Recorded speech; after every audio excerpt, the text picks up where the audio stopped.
बिस्मिल्लाहिर्रहमानिर्रहीम। अस्सलाम वालेकुम class. I hope you all are doing well. और आप लोगों ने अपना प्रीवियस लेक्चर सुन लिया होगा और अपनी बुक से इसे मेमोराइज़ करना स्टार्ट करते हैं, क्योंकि आपके जो पेपर्स हैं वो फरवरी बस आने ही वाला है। ठीक है, फिर पता भी नहीं चलेगा, अचानक से डेट आ जाएगी और देन एकदम से फिर सारी चीज़ें कंपाइल हो जाएंगी और टाइम नहीं मिलेगा आप लोगों को पढ़ने का। पाक स्टडीज़ को इग्नोर कर देंगे, फिर आप लोग निगलेक्ट हो जाएगी। आज जो हमारा टॉपिक है, हम जो पढ़ेंगे वो है मुस्लिम लीग के। क्या मुस्लिम लीग के रीजंस क्या थी मुस्लिम लीग के बनने के पीछे, कि क्या रीजंस की वजह से, किन रीजंस की बेस के ऊपर मुस्लिम लीग जो है वो बनी, और फिर उसके ऑब्जेक्टिव्स क्या थे, कि जो मुस्लिम लीग है जब बनी उसके क्या क्या उसके पीछे उसके ऑब्जेक्टिव से मकसद क्या था, कि किन किन चीज़ों को जो ब्रिटिश रूल था, जो हिंदूज थे उन लोगों से किन किन चीज़ों को एक्सेप्ट करवाना है। ठीक है, क्योंकि जब ब्रिटिश रूल था तो उन्होंने हिंदूज को शेयर दिया हुआ था गवर्नमेंट में, और जबकि जो मुस्लिम्स थे वो भी जिस तरह हिंदू एक सब कॉन्टिनेंट में एक हिंदू जिस तरह एक हिंदू कम्युनिटी थी, उस तरह ही एक सेकंड बिग कम्युनिटी एक मुस्लिम्स की भी थी, लेकिन उन्हें टोटली निग्लेक्ट किया जा रहा था। हिंदूज ने अपनी वो चापलूसी और उसके जरिए वो क्या करते थे, उनके जहन में ये चीज़ें डालते थे कि मुसलमान जो सारी ये जो चीज़ें हुई हैं, ये 1857 की जो जंग हुई है, या ये जो सी चीज़ें जिसकी वजह अंग्रेज़ों जो ब्रिटिश रूल था वो दरअसल आपके खिलाफ हिंदुओं ने ही की है, उसमें हमारा कोई रोल नहीं था, और इसकी वजह से उनके एग्रेशन और ज़्यादा बढ़ता गया था। तो इन सब चीज़ों को सॉर्ट आउट भी तो करना था ना। तो मुस्लिम लीग के उसके मकसद क्या थे, ठीक है, और जो मुसलमान जिन जिन चीज़ों में डिप्राइव्ड कर दिए गए थे, ठीक है, उन चीज़ों को हासिल करने के लिए, जिस तरह सेपरेट इलेक्टोरेट, अभी हमने पीछे भी पढ़ा था, शिमला डेपुटेशन जो था उसके अंदर उन्होंने ये चीज़ उन्होंने एक्सेप्ट करवाई, उन्होंने ये अपनी डिमांड्स पेश की कि हमारा सेपरेट इलेक्टोरेट होने, हमारे सेपरेट इलेक्शंस होने चाहिए, जिस तरह हिंदूज को वोट डालते हैं, मुसलमानों को वोट डालेंगे। ठीक है, उसके भी चीज़ें यहाँ पे उन्होंने अपनी एक्सेप्ट करवाने के लिए, अपनी मनवाने के लिए, तो बहुत सी डिफरेंट चीज़ें मनवाने के लिए ये मुस्लिम लीग की जो जमात है वो इन्होंने मुसलमानों ने कायम की। मुसलमानों ने मिलकर अपनी स्ट्रगल से ये मुस्लिम लीग की जो है वो मुसलमानों की एक पार्टी बनाई। ठीक है, ठीक है, तो बेसिकली इसमें भी हम जो चीज़ें पढ़ेंगे उसके अंदर हम डिफरेंट पढ़ेंगे आगे, जो कि टॉपिक हमने डिटेल में आगे पढ़ने हैं, जैसे कि Lucknow pact, Minto model reforms और सेपरेट इलेक्टोरेट। ये बेसिकली ये मुस्लिम लीग ने ये सारी चीज़ें, ये रिफॉर्म्स और ये डिमांड्स पेश करते थे, डिफरेंट जो आगे सिचुएशंस ऐसे बनती थी उसमें ये चीज़ें पेश करते थे कि नहीं, अब हमारा ये चीज़ पूरी होनी चाहिए, हमारी जो गवर्नमेंट है उसमें हमारी सीट्स होनी चाहिए, हमारी जो सेनेट है उसके अंदर सीट होनी चाहिए, हमारी ये जो असेंबलीज हैं उसके अंदर सीट होनी चाहिए। ये मुसलमान फिर डिफरेंट ये जो आगे रिफॉर्म्स हम पढ़ेंगे, दिल्ली प्रपोजल्स, नेहरू रिपोर्ट, उसके अंदर अलग-अलग मुस्लिम लीग ने अपनी जो है वो डिमांड्स पेश की थी। ठीक है, उसके अंदर अब जस्ट चंक इसके अंदर थोड़ा बहुत बताया गया, लेकिन अभी इसी चैप्टर के अंदर हम सारी चीज़ें पढ़ेंगे, मिंटो मॉडल रिफॉर्म्स पढ़ेंगे और आगे बहुत सारी चीज़ें पढ़ेंगे, नेहरू रिपोर्ट, दिल्ली प्रपोजल्स, ये सब हम पढ़ेंगे। ठीक है, so why was Muslim League formed. ठीक है, after the war of independence 1857 Sir Syed Ahmad Khan advise the Muslim not to join the Congress. ठीक है, क्योंकि कांग्रेस टोटली एक हिंदू ओरिएंटेड पार्टी थी, और जब ये पार्टीशन ऑफ बंगाल के जब हुई है, तब भी जब उन्होंने हिंदुओं का रद्द-ए-अमल देखा मुसलमानों ने, तब उनके जहन में भी ये चीज़ आ गई थी कि मुसलमानों की कोई ऐसी पार्टी होनी चाहिए जो सिर्फ मुसलमानों के राइट्स के बारे में सोचेगी, क्योंकि कांग्रेस तो सिर्फ हिंदू ओरिएंटेड पार्टी थी। ठीक है, तो पॉलिटिकल नीड्स मुसलमानों की जो पॉलिटिकल नीड्स मीट करने के लिए जो है ये फैसला किया गया, ये कि भाई एक मुसलमानों की पार्टी जो है वो होनी चाहिए, मुस्लिम लीग होनी चाहिए एक पार्टी, उसका नाम फिर मुस्लिम लीग रखा गया। It was decided in the annual meeting of Mohammedan Educational Conference in Dhaka on 30th December 1906 that a political party of Muslims should be established. ठीक है, फाउंडर्स इसके कौन कौन थे?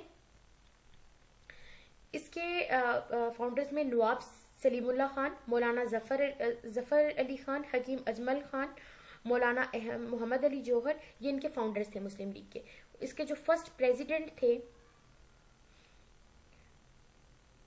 Syed Amir Ali was made the president of its London branch. ठीक है, जो London branch थे उसके प्रेसिडेंट थे सैयद अमीर अली, और Sir Aga Khan was requested to be the first president of the party.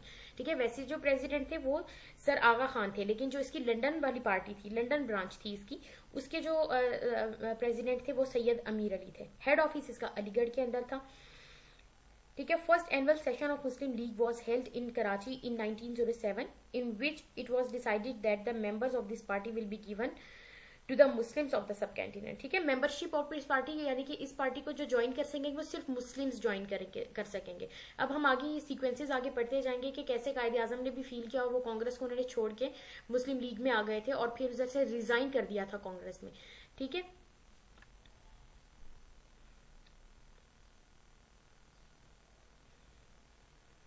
अब अगर इसकी हम रीजंस देखें कि एस्टेब्लिशमेंट ऑफ मुस्लिम लीग की रीजंस क्या थी, सबसे पहले तो इंडियन नेशनल कांग्रेस इसकी जो वो थी वो सिर्फ हिंदू ओरिएंटेड पार्टी थी। ठीक है, वो सिर्फ हिंदुओं के राइट से मुतल्लिक सोचती थी और मुसलमानों को हमेशा ह्यूमिलिएट करने का, ठीक है, उनके खिलाफ बल्कि तहरीकें बनाई जाती थी जिससे कि उन पे बार बार एलिगेशंस लगा दी जाती थी कि नहीं अब आपने जो है वो गायजिबा नहीं करनी, आपने ठीक है, जो मतलब डिफरेंट किस्म की तहरीकें लगाती थी उन्हें इंतहा पसंद हिंदू तहरीकें आप उन्हें कह सकते हैं, जो मतलब ये जो लड़ाइयाँ झगड़े फसाद ये चीज़ें वहाँ पर ज़्यादा फैलती थी कांग्रेस की वजह से, क्योंकि वो टोटली हिंदू ओरिएंटेड पार्टी थी। Then communalism after the war of independence था हिंदू, यही जो हिंदू इंतहा पसंद तहरीकें थी, ठीक है, वो चलाई गई ताकि मुसलमानों को डराया जा सके, उन्हें मतलब आगे बढ़ने ना दिया जा सके। ठीक है, तो कुछ तहरीकें चलाई थी। The Muslims were scared of all their activities and then decided, और फिर मुसलमानों के जहन में आया कि नहीं अब हमारी भी एक जमात होनी चाहिए जो हमारे राइट्स और हमारी प्रोटेक्शन के लिए वो जो है वो काम करेगी।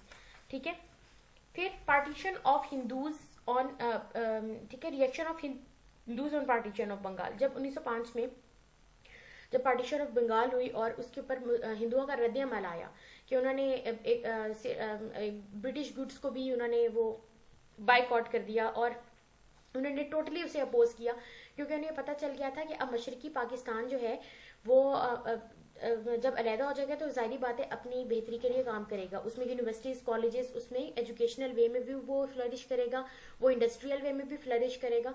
और क्योंकि वो सिर्फ और सिर्फ तवज्जो कांग्रेस क्योंकि उनकी हिंदू पार्टी थी, वो सिर्फ और सिर्फ तवज्जो किस पर देते होते थे, वो तवज्जो देते होते थे मगरबी जो बंगाल है उसके ऊपर, जिसके अंदर आपकी जो कलकत्ता है, कलकत्ता उसका कैपिटल था, उसका जो बंदरगाह थी वो कलकत्ता की बंदरगाह बहुत इंपोर्ट एक्सपोर्ट उसी पर काम था, और उसके मुकाबले में जो मुसलमानों के मेजोरिटी वाला इलाका था जो कि मशरकी बंगाल था वो टोटली डिप्राइव्ड था इन सब चीज़ों से। ठीक है, तो उन्होंने टोटली अपोज किया कि अब ये हमारे बराबर में स्ट्रगल करके हमारे बराबर में आ जाएंगे। तो उनका रिएक्शन देख के उनके जहन में भी आया कि नहीं अब जो है ये हमारी अपनी कोई पार्टी होनी चाहिए। फिर उर्दू हिंदी कंट्रोवर्सी हम आगे पढ़ेंगे कि जो 1867 में ये उर्दू हिंदी जो है वो कंट्रोवर्सी स्टार्ट हुई थी, ये आगे हम इसके बारे में पढ़ेंगे यार इस वाले चैप्टर में। टोटली यहाँ पे चंक आपको बताया गया होगा आगे जब हम इसकी ऑब्जेक्टिव्स में पढ़ेंगे कि, लेकिन उसके आगे इसके बाकायदा पूरे एक वो इनके ऊपर टॉपिक्स हैं पूरे, जिसमें मिंटो मॉडल रिफॉर्म्स हैं, नेहरू रिपोर्ट है, लखनऊ पैक्ट है, ये सब हम डिटेल में पढ़ेंगे। ठीक है, तो उस उर्दू हिंदी कंट्रोवर्सी क्या था कि जो वो हिंदी को वहाँ पे जुबान मतलब नेशनल लैंग्वेज वहाँ पे बनाना चाहते थे, लेकिन इस तरह तो उर्दू का वो सारा चीज़ खत्म हो जाती, उर्दू का जो एक ओरिजिन है वही खत्म हो जाता। तो इसकी वजह से भी फिर उन्होंने सोचा कि नहीं अब हमारी अलहदा पार्टी होनी चाहिए जहाँ पे अपनी लैंग्वेज के लिए हमने काम करना है। फिर शिमला डेपुटेशन, उसमें भी जब उन्होंने लॉर्ड मिंटो से उन्होंने अपना एक डेलीगेशन लेकर वो वहाँ पे शिमला में गए और उन्होंने वहाँ पे राइट्स डिस्कस किए, तो उन्होंने इस चीज़ को बल्कि एक्सेप्ट किया कि ब्रिटिश ने हिंदुओं के कहने पर और बहुत सारी एग्रेशन और मुसलमानों का बहुत नुकसान किया है और हम इस चीज़ को मानते हैं और जो आप लोगों के साथ ज्यादती हुई है उसका अजाला किया जाएगा और आपको मतलब ठीक है आपको उसका रिवॉर्ड दिया जाएगा। ठीक है, और उन्होंने फिर वहाँ पे मुसलमानों को अपना आहिस्ता आहिस्ता फील होने लग गया था कि नहीं अब सेपरेट इलेक्टोरेट्स कांग्रेस की बेस पे कभी भी सेपरेट इलेक्टोरेट्स नहीं हो सकते थे, क्योंकि कांग्रेस सब कॉन्टिनेंट की जमात खुद को कहती थी कि मुसलमानों की भी है, हिंदुओं की भी है, लेकिन असल में वो टोटली हिंदुओं की थी। तो उन्होंने अब सोचा कि मुसलमानों की भी एक ऐसी जमात होनी चाहिए जिसके थ्रू हम सेपरेट इलेक्टोरेट्स भी करें, जहाँ पे मुसलमान खड़े हों, मुसलमानों को वोट दें, सुप्रीम कोर्ट हाई कोर्ट में जजेस मुसलमानों के भी अपॉइंट हों। ठीक है, तो सिमिलर डेपुटेशन में बहुत सारी ये चीज़ें हैं। यूनिवर्सिटीज़ में जो अच्छी अच्छी पोस्ट हैं, एग्जीक्यूटिव बॉडीज़ की पोस्ट हैं, वाइस चांसलर, प्रो चांसलर, ठीक है, रजिस्ट्रार, ये वाली जो पोस्ट है मुसलमानों को भी मिले। ठीक है, द ब्रिटिश एटीट्यूड, जब हिंदुओं ने भी उनके जहन में ये चीज़ इनकलकेट कर दी कि जो 1857 की जंग आज़ादी है और जितनी भी ये चीज़ें जो उनसे भी ये यहाँ पे प्रोपागेंडाज हुए हैं वो सारे मुसलमानों की बेस पे हुए हैं, तो उसमें हिंदुओं का कोई भी कसूर नहीं था। तो ब्रिटिश एटीट्यूड उन्होंने उन्हें डिप्राइव्ड कर दिया एजुकेशनल वे में। उन्होंने वहाँ पे बल्कि उन्हें उनका मज़हब भी मुसलमानों का उन्होंने ख़त्म करने की कोशिश की कि क्रिश्चियनिटी में उन्हें कन्वर्ट करने के लिए प्रेशराइज किया जाता था। ठीक है, यतीम बच्चे और जो बेवा औरतें थी उन्हें ज़बरदस्ती क्रिश्चियनिटी में कन्वर्ट करवाया जाता था। ठीक है, तो ऐसी पॉलिटिकल पार्टी भी चाहिए थी जो मुसलमानों के राइट्स के लिए लड़े। ठीक, देन डिप्राइवेशन ऑफ मुस्लिम्स, हर तरह से इकोनॉमिक डिप्राइवेशन, जैसे हमने मशरकी बंगाल में देखा कि सी पोर्ट के ऊपर कोई काम नहीं होता था, वो बहुत तबाही का शिकार थी। और एजुकेशनल वे में भी, और ये चीज़ें स्टार्ट हो गई थी, जैसे कि अलीगढ़ यूनिवर्सिटीज़, फिर ये जो एजुकेशनल मूवमेंट स्टार्ट हुई जिसमें अलीगढ़ जो है मूवमेंट थी, फिर तहरीक देवबंद, फिर ये जो नदवातुल उलमा हम लोगों ने पढ़ा है, इससे फिर आहिस्ता आहिस्ता उन्होंने इस चीज़ में अपने आप को फ्लरिश करने की कोशिश की और कहीं हद तक वो हो भी गए थे। तो ये वाली जो चीज़ें हैं, डिप्राइवेशन ऑफ मुस्लिम, अब कुर्बानी जब आती तो ज़िबा नहीं करनी गाय, वो उनके ऊपर सख्ती थी। ठीक है, और तो ये वाली सारी चीज़ें, मुसलमान बड़े डिप्राइव थे इन चीज़ों से ना, वो अपनी वो रिलीजियस को सही तरीके से वहाँ पे प्रैक्टिस कर सकते थे, ना आप सोशली अपनी कोई वो किसी चीज़ में फ्लरिश कर सकते थे, क्योंकि उन्हें इतना उन्हें आज़ादी नहीं थी। ठीक है, उन्हें इन चीज़ों की आज़ादी नहीं थी। Then ignoring the political life, अब जिस तरह मुसलमान ये जिस तरह एक हिंदू वहाँ पर सब कॉन्टिनेंट में एक बिग नेशन था, उसी तरह मुस्लिम्स भी वहाँ पे बिग नेशन थे, लेकिन मुसलमानों को टोटली इग्नोर किया गया। जब ब्रिटिश रूल था तो उन्होंने शेयर कुछ जिसमें उसमें हिंदुओं को भी शेयर दिया गया था गवर्नमेंट के अंदर, अच्छी पोस्ट उन्हें अलॉट की जाती थी। लेकिन मुसलमान क्योंकि वैसे ही डिप्राइव्ड थे, ऊपर से उन्हें ना ही उनकी तालीम वगैरह पे भी तवज्जो ना दी गई, और वो बहुत ज़्यादा डिप्राइव्ड और बहुत ज़्यादा जो है ना वो तबाही का शिकार थे, उनकी जो मुसलमान कौम है। सो उनकी पॉलिटिकल लाइफ भी नहीं थी। ठीक है, पॉलिटिकल लाइफ कैसे होती, क्योंकि वहाँ पे जो पॉलिटिकल पार्टी थी वो कांग्रेस, वहाँ पे जो पार्टी थी वो पॉलिटिकल पार्टी कांग्रेस ही थी, और Congress totally Hindu oriented party थी। तो उन्होंने ये भी सोचा कि अब जो है हमने अपने राइट्स को प्रिजर्व करने के लिए एक हमारी भी पॉलिटिकल पार्टी होनी चाहिए जो हमारे लिए काम करे। Then negative rule of Hindu sectarian parties, जैसे हिंदू की जो ये टोटली जो कट्टर हिंदू पार्टीज थी, वो क्या कहती होती थी कि India is only for Hindus, all over the all other are foreigners, यानी कि ब्रिटिश भी फॉरनर्स हैं और जो मुसलमान हैं वो भी यहाँ के रहने वाले नहीं हैं। There are only two choices for them, they should या तो वो हिंदुइज्म एक्सेप्ट कर लें या फिर इंडिया को छोड़ दें। मतलब उन्हें ज़बरदस्ती ऐसी तहरीकें चलाई थी, ठीक है, कि मुसलमानों को ज़बरदस्ती उसमें कन्वर्ट किया जाता था, हिंदुइज्म में कन्वर्ट करने की कोशिश की जाती थी। इसी तरह ही स्लॉटरिंग ऑफ काउ एक बहुत बड़ा मसला था कि आप गाय को आराम से ज़िबा नहीं कर सकते, वो बहुत बड़ा प्रोपागेंडा वहाँ पे करते थे। ठीक है, बल्कि उन्हें सजा दी जाती थी मुसलमानों को। ऑब्जेक्टिव्स क्या थे ऑल इंडिया मुस्लिम लीग के? To create an understanding between government and All India Muslim League and to promote feelings of loyalty among them. ठीक है, कि जो मुसलमान हैं और जो ब्रिटिश रूल था उस वक्त, उन दोनों के दरमियान अच्छे जो है वो ताल्लुकात पैदा किए जाएं और जो उनमें मिसअंडरस्टैंडिंग है उन्हें क्लियर किया जाए।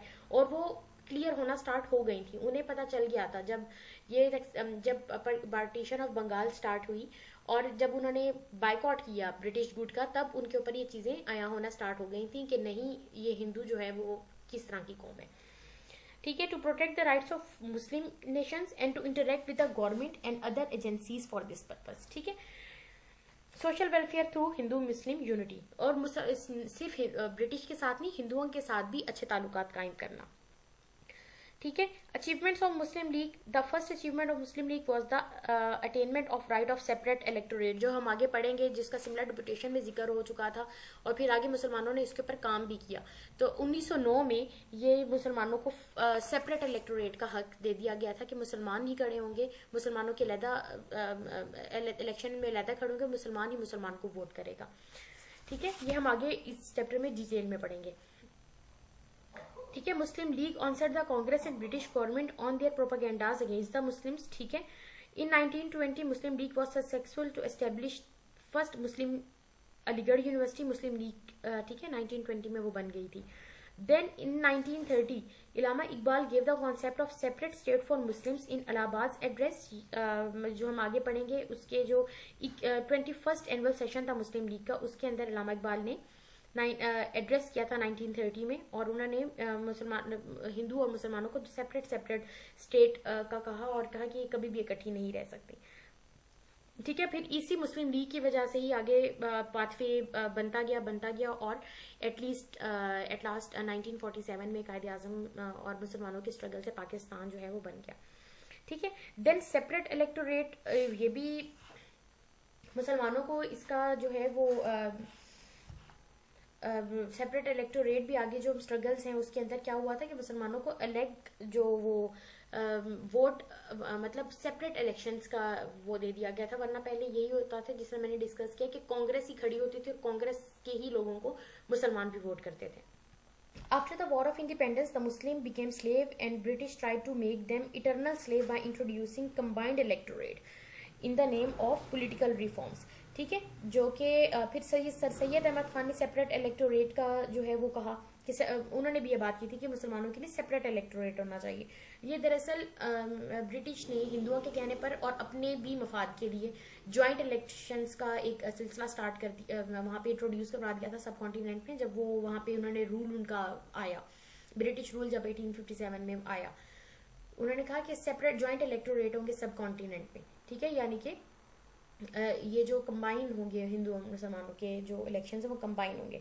Separate electorate is a political term. It means an electoral system in which the rights and interests of different nations are protected by fixing their separate seats in the legislature according to the proportion of their population. ठीक है, population अब आबादी के तनासुब पे उन्हें जो seats मिलती थी ये कानून साज असम्बलियों में।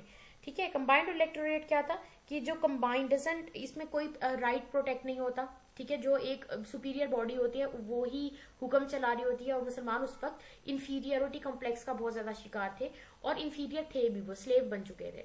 ठीक है, तो ये सेपरेट इलेक्टोरेट की क्या इंपॉर्टेंस है मुसलमानों के लिए कि एक उन्हें पॉलिटिकल आज़ादी मिली, उन्हें उनकी आबादी के तनासुब से उन्हें सीट्स लेजिस्लेचर यानी कि कानून साज असम्बलियों में उनकी पॉपुलेशन के हिसाब से उन्हें सीट्स वहां पर दी गई। ठीक है, और फिर